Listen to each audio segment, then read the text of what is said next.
cold water immersion, has become a subject of growing interest in the health and wellness community.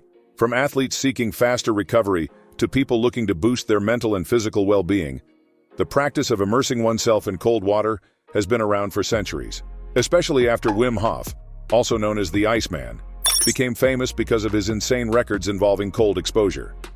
But what exactly happens when we step into that icy bath? And what does science say about its potential health benefits and risks? I'm going to run you through all the proven benefits found in research up to this day. Let's begin by understanding what cold water immersion, or IAF, really is. Cold water immersion typically involves submerging the body in water temperatures below 10 degrees Celsius. Depending on the temperature, this could be categorized as ice water, -2 degrees Celsius to +2 degrees Celsius. Freezing water, +2.1 degrees Celsius to 5 degrees Celsius. Or cold water, +5.1 degrees Celsius to 9 degrees Celsius. Although it may sound intense, this practice is surprisingly common in certain parts of the world, especially in colder climates. It has been a ritual in Nordic countries, where winter swimming is celebrated as a way to invigorate the body and promote health.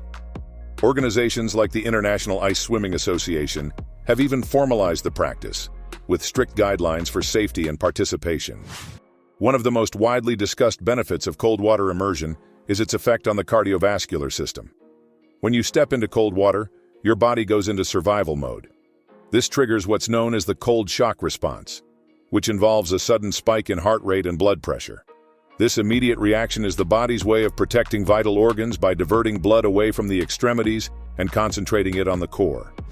Over time, regular exposure to cold water can actually train the cardiovascular system to become more resilient. It can improve circulation, helping the blood vessels to become more efficient in expanding and contracting. Some studies even suggest that cold water exposure may reduce overall cardiovascular risk by lowering blood pressure, improving cholesterol levels, and promoting better circulation. However, it's important to note that for people with pre-existing heart conditions, cold water immersion can place undue strain on the heart, and caution is strongly advised. Beyond the cardiovascular benefits, cold water immersion has been studied for its role in reducing inflammation and aiding muscle recovery. Athletes in particular have embraced cold water baths as a tool for faster recovery after intense physical activity.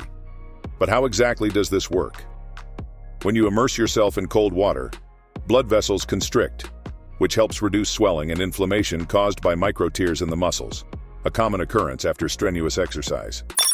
The cold also helps flush out lactic acid and other waste products that accumulate during physical activity, speeding up recovery.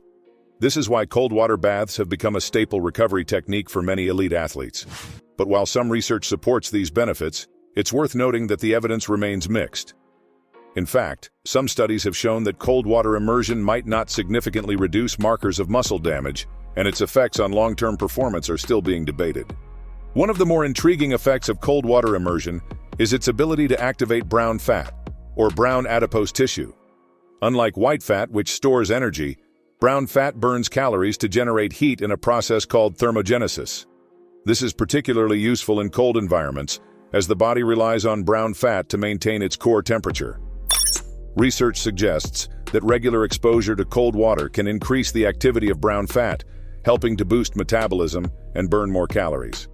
This has led to speculation that cold water immersion could be a useful tool for weight management. While it's not a miracle cure for obesity, it offers an interesting avenue for further research into how cold exposure might influence fat loss and metabolism. But cold water's impact goes beyond just physical benefits. There's growing interest in how it can positively affect mental health. Cold exposure is known to trigger the release of noradrenaline, a neurotransmitter that plays a key role in mood regulation and the body's stress response. This could explain why many people report feeling a high or mood boost after cold water immersion. Noradrenaline, along with endorphins, can help reduce stress and anxiety, creating a sense of well-being. In fact, some researchers are exploring the potential of cold water immersion as a complementary treatment for depression.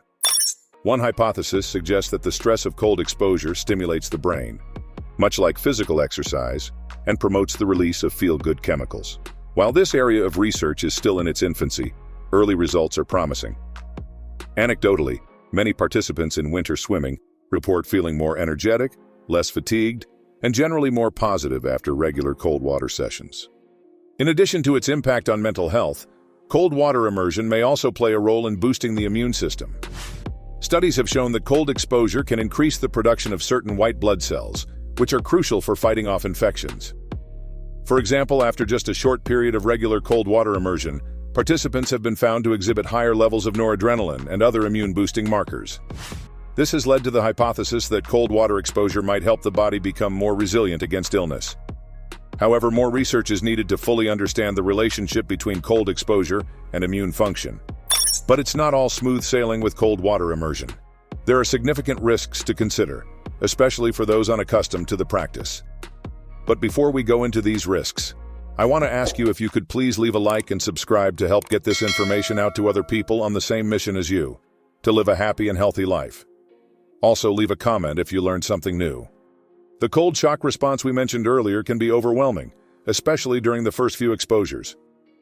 Rapid breathing, gasping for air, and even panic can occur. This response typically decreases with regular practice as the body acclimates to the cold, but it's important for newcomers to approach cold water immersion gradually and safely. Another concern is hypothermia.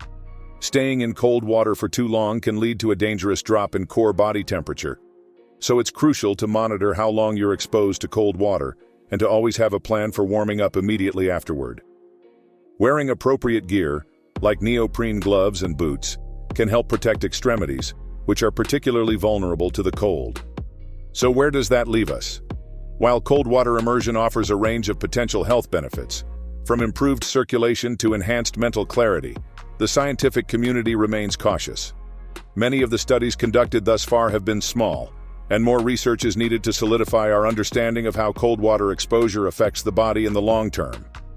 Questions remain about the optimal temperature, duration, and frequency of immersion for maximizing health benefits. While some researchers have advocated for water temperatures around 12 degrees Celsius to 14 degrees Celsius and immersion times of about 5 to 8 minutes, others suggest different protocols depending on individual needs and environmental conditions. If you thought that these benefits were amazing, you're absolutely right. And you probably want to see another video with these type of things. Good news. I've made a video covering red light therapy. I've put that video on the screen for you. Enjoy, and don't forget to stay happy and healthy.